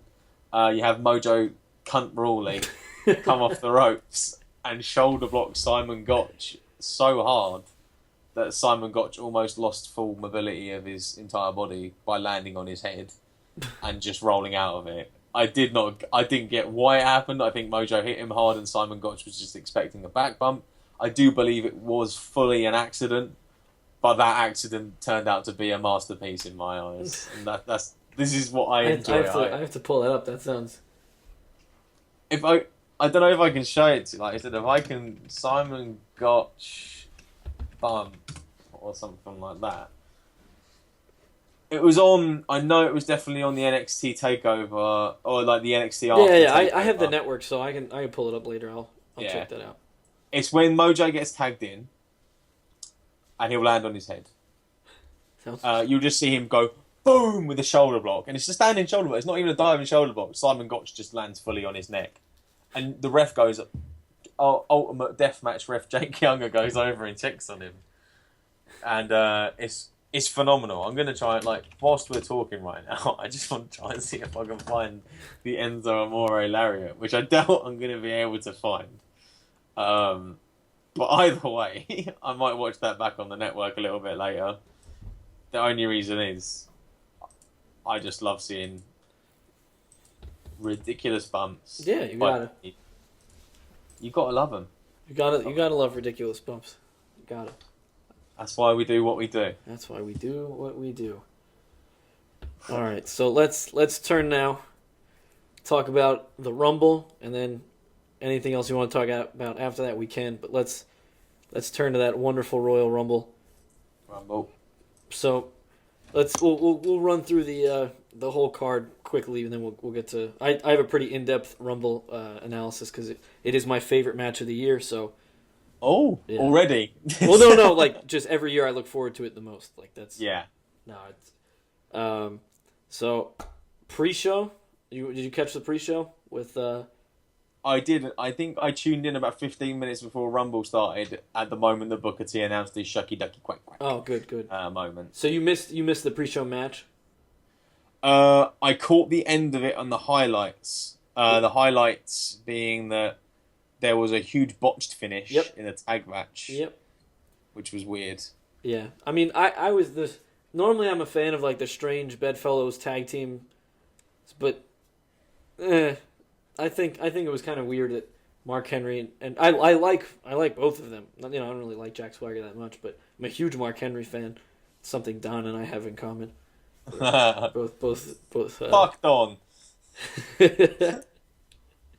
And I think honestly, the crowd should have just went with Mark Henry and Damian Sandow as a team. Yeah. Because because then Sandow could have done something really fun in the Rumble, even if he had Swagger's spot and got eliminated in 15 seconds the way Swagger did. He would have done it with a little bit more pizzazz. Yeah, I did think it was a useless match. Yeah. They didn't think of anything, so they quickly threw that together just to involve the Dudley Boys and the Ascension in it as well. Yeah. Which I think was a bit shitty. Yeah, they could have done something where, I mean, because whoever was in that, whoever won that match was getting eliminated by Brock and the Wyatts anyway, so their role in the match really didn't matter. Yeah. I mean, Mark Henry makes sense because he's the bigger guy, so you have them throw out a big guy in a couple seconds. It's like, whoa, these Wyatts are real. They're bad. Yeah. So but that match wasn't even. I think it just hit the 8-minute mark. Yeah, it It wasn't that long, so it was more of a here we go. This is not fun. Yeah, looked up and it was over, and I was like, oh, okay, cool, good. Opening match. Oh, I love an Owens match. I every time Owens is on a pay-per-view, I mark out excessively. I excessively mark out for Owens. Especially on such a big pay-per-view as the Royal Rumble. Yeah. That he and Ambrose, if they could feud forever, I would be okay with it. Yeah. So I feel like there's no, they'll always come up with something good to do to one another. The finish... It was interesting. The finish was awesome. Yeah, I think when he set up those two tables, me and my friend who were watching it were predicting that that's going to be what the finish is. One of them's either going to go through them both, and that's how it's going to end. Because otherwise they're just going to be left there. Even if they were just left there, that would have been a cool concept. Owens is that kind of heel who would set up those two tables, and then if he were going to win, he would not use those two tables. Yeah, and because he's that good at being a heel. Yeah, but I mean, the whole match in itself was full of near things which was like, oh shit, that's it, that's got to be it. If he kicks out, or if he gets up here, I mean, then he's definitely not lost. He's the one that's winning. But I think the whole spot in which he did get thrown and it was a perfect go for the tables and just lay there. It was a great match. It was such a hot open. It was great. Yeah. Only thing about that I noticed, I feel like they don't do this often where the referee continually counts. Charles Robinson was counting the whole time, and I think it sped up the match a little. Those are usually a little more drawn out. He was faster than a typical count though, than what you'd expect, which made it better. Because I was like, oh fuck, Charles Robinson's counting just regular seconds, which is what it should be. Yeah. Yeah. But I was like, in real, what if you're actually a little bit hurt? You need that little bit of delay to get up. He's at 8. He's at 8 on some minor bumps. He's at 8, and you're like, this isn't how this should be. No, it's this isn't not a last man standing match. They get up at 4 after finishers, and they get up at 6 on 2K16. So it's like I actually haven't. I don't think I've played a last man standing match at 2K16 yet. I can't imagine I'd win any. I haven't even got 2K16. It's all right. It's fun. It takes, if you're wrestling a guy like Sting though, it took 7 fist fillets to take down Sting, and I was like, this is just, it should only take one. OP. Sting is overpowered, mate. That's not good. My second match on SmackDown, I went over Sting clean after seeing my finisher 7 times. You meant to establish your finisher quickly. Yeah. When you're in the ranks, and you had to hit a 57, almost 60-year-old man 7 times. With a knockout punch, no less. Yeah, what a bastard. Near fall. Again? 5-star match? It was a 5-star match. So. Of course, it would be. There's that Sting. Yeah. And the fist fillet. You had, who is it? The New Day. Yeah, keep the crowd hot. You got Owens and Ambrose, and then you throw the New Day out. Crowd can't turn on a pay-per-view yet. You had The finish Uso. was awesome. The Big E caught the one Uso. Oh, in the big ending. Yeah, I enjoyed that. That on was the very, on it the was very blind well tag played. that they didn't see. Yeah, it was very well played out. I do enjoy the fact that they're very comical, like comical heels. Yeah. As in, as an adult, I like them, but I think as a kid, I would have been laughing at them, but not like them at the same time. Yeah. I would have. Yeah. Which is good. I would have hated them, but I would have also secretly loved them. Yeah. Xavier Woods is always entertaining on the outside of the ring. I know people get annoyed by him, but I find it think entertaining. he's doing his job. So Yeah, that was a good match. You had after that it was Callisto and Alberto. yeah, who I think the match they had on Raw when he won the title was a little bit better. I do think it was a bit weird that why would you give Del Rio the title again just to lose it back at the Rumble? I think the way they do anything now is like SmackDown had just become to USA, so they were like, all right, tune in to SmackDown. Just to have that. Yeah. He won the belt and he won it back the next day. SmackDown's crazy unpredictable until we forget Calm about down. You had that was a good match. I think there was a couple of botches as far as my mind. Yeah, recalls. yeah. I do remember some botches. Yeah.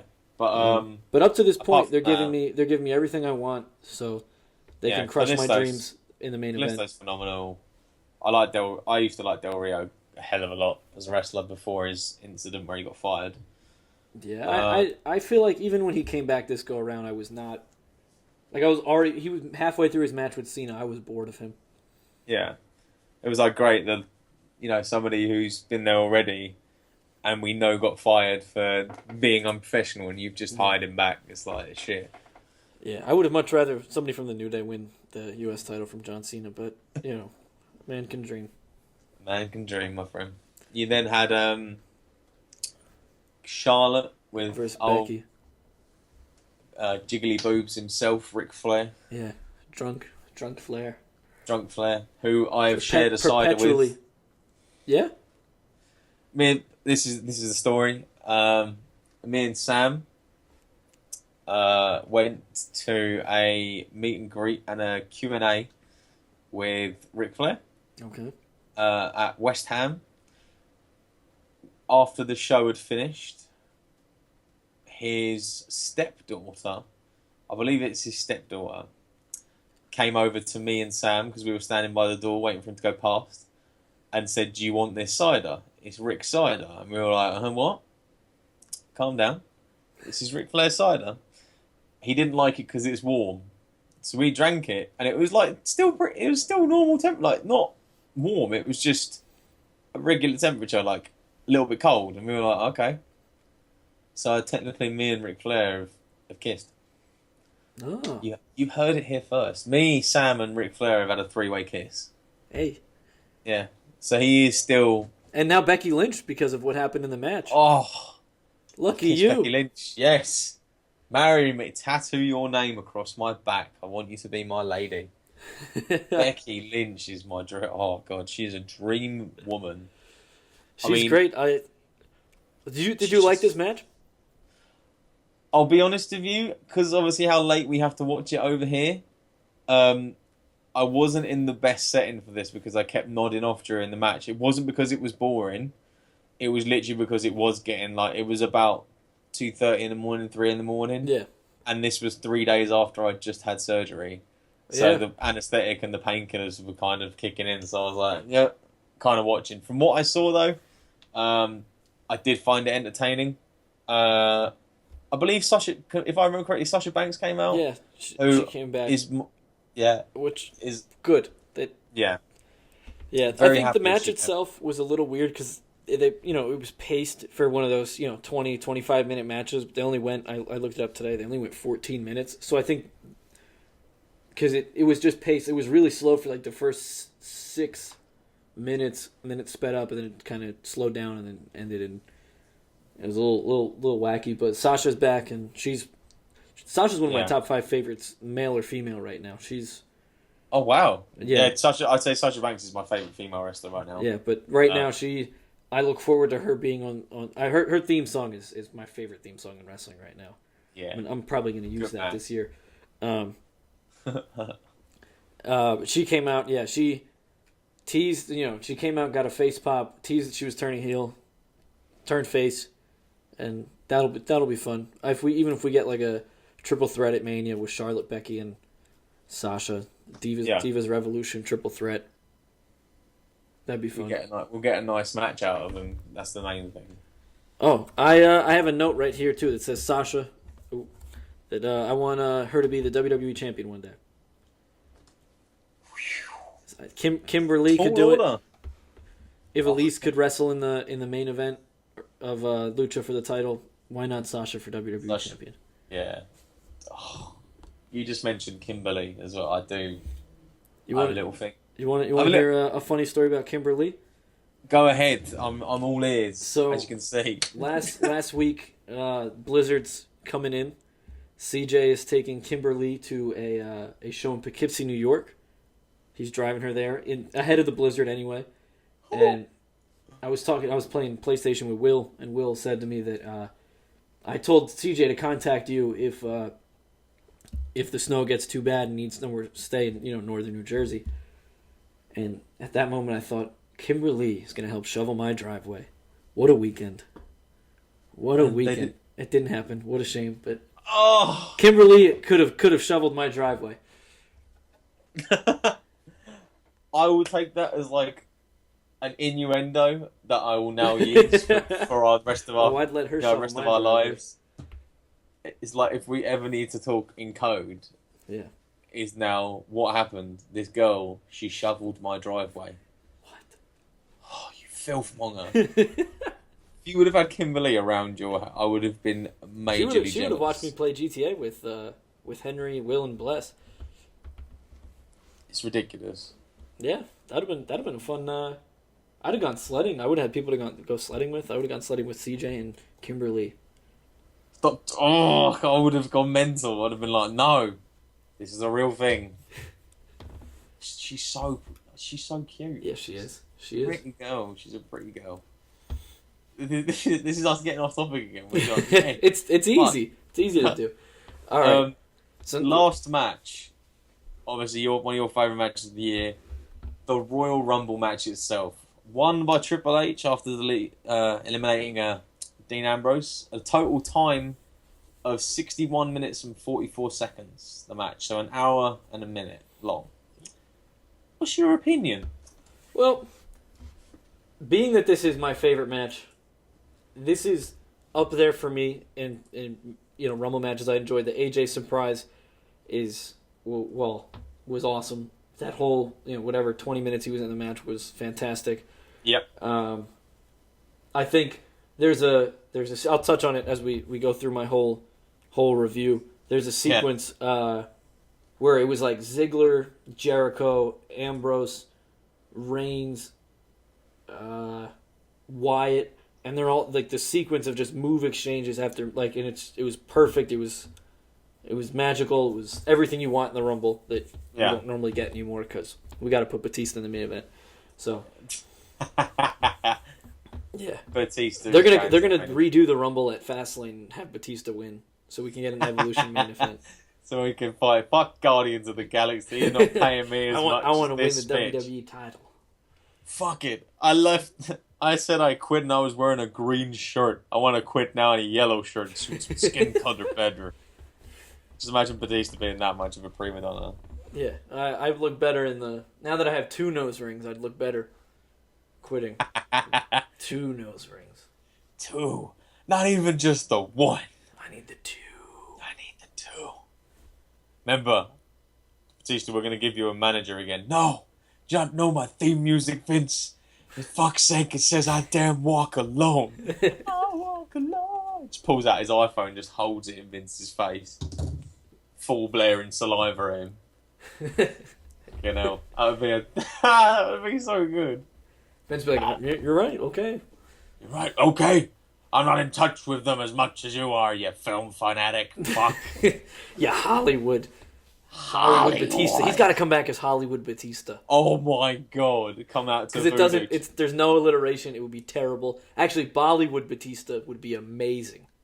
but he has to come out. No, it would have to be Bollywood Bulk Bogan, and it would be the great Khali comes out. Oh, you're right. All right. Yeah, Yeah. Bollywood Bulk. You win this time. I was just literally searching if there was. There has to be. Somebody has to have done the Bollywood gimmick. Well, I was trying to find if somebody would ever have the decency to mix Jimi Hendrix's Voodoo Child, aka the Hulk Hogan thing, with I Walk Alone. Oh, that'd be good. I'll get somebody on that. I'll have my sister do that for me. Piece comes out of the fake electric guitar. I walk alone. Oh God, that would be classic. But like you said, in the options for this Rumble match, I think it was for the past 2 years. I thought the past 2 Rumbles were okay. They were better surprise wise than they were match quality wise. This one overall had match the one quality was great. Yeah, we had to forego some surprises. I mean, there were surprises, but we had all kind of figured them out. So yeah, I mean, like the AJ thing was the biggest surprise, and that's what the biggest moment to me was. Yeah, and I wish the camera angle was a little bit better. But when watching it back, like I said, that's in my notes. Yeah. I wish the cameras were a bit better. There were certain moves that, as we've stated, I think the camera work as a whole for the Rumble was a little because they missed Kofi's elimination. Yeah, which is annoying. But did you see Neville's another bump of the week contender here? I'm trying. What did he do? Neville got his face lariated off, and he necked on the apron and then just flumped off. Yeah, okay. That was ridiculous. Yeah. As in, I lost my shit. Our boy Neville. The old backyarder himself, Neville.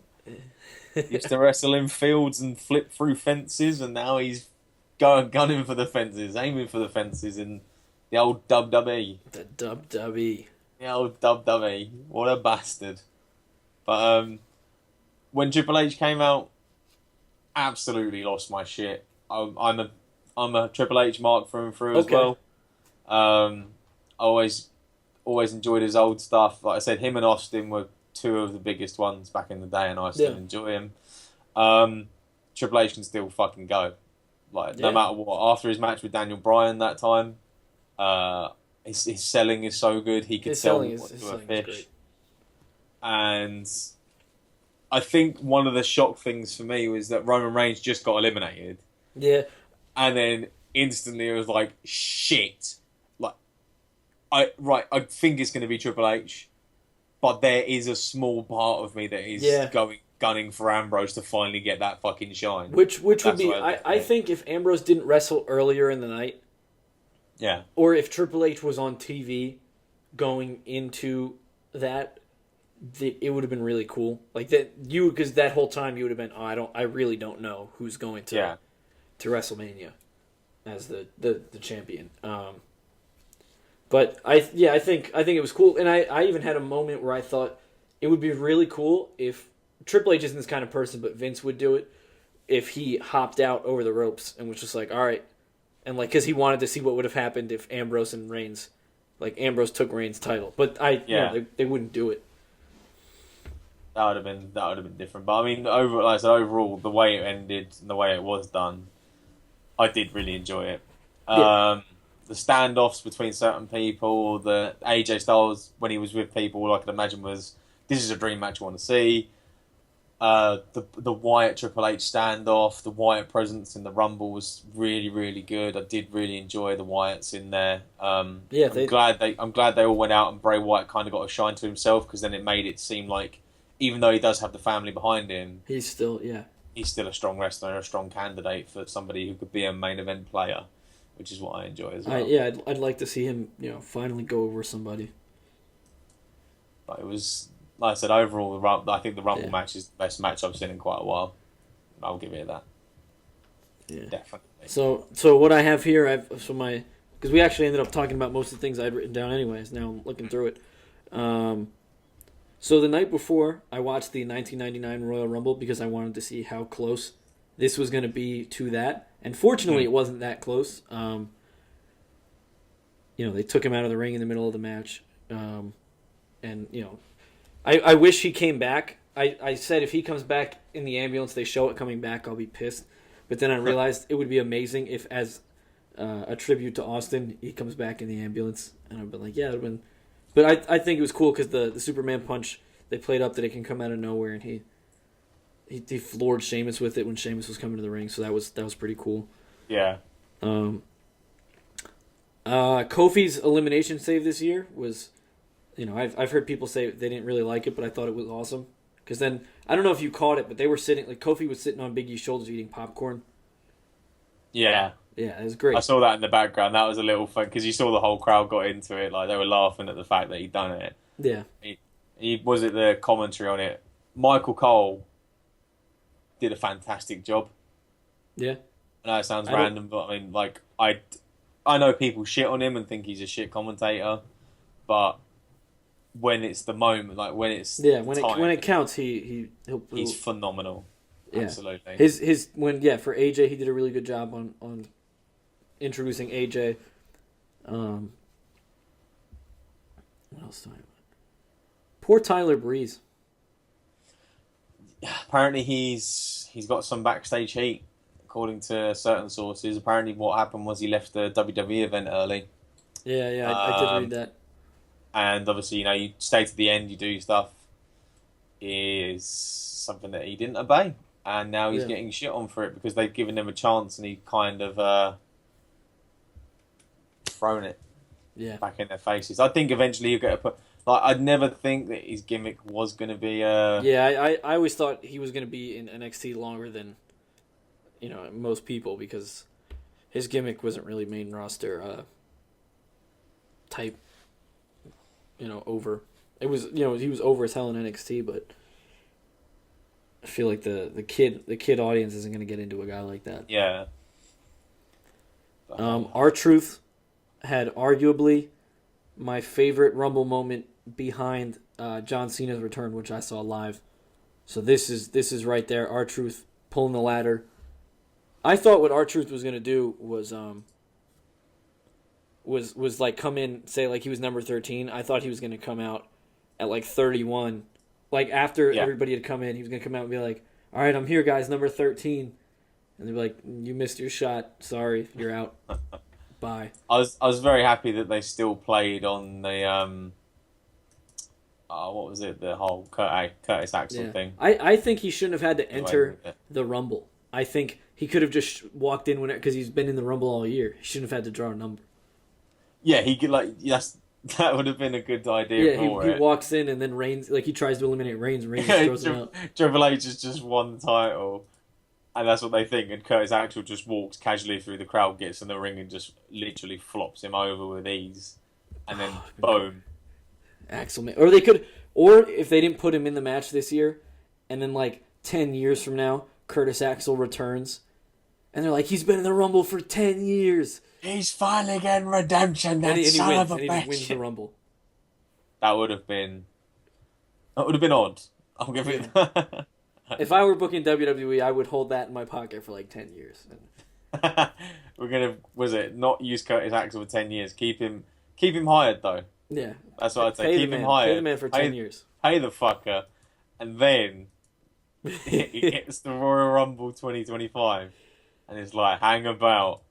The golden ticket is about to be here. He's been posting about it for a joke for the past 9 years on the old Twitter handle. Now, it's time. It's time. Hashtag bring back Axel. It's going to trend worldwide. Oh, but they blew it. Yeah. They blew it. They sucked dick.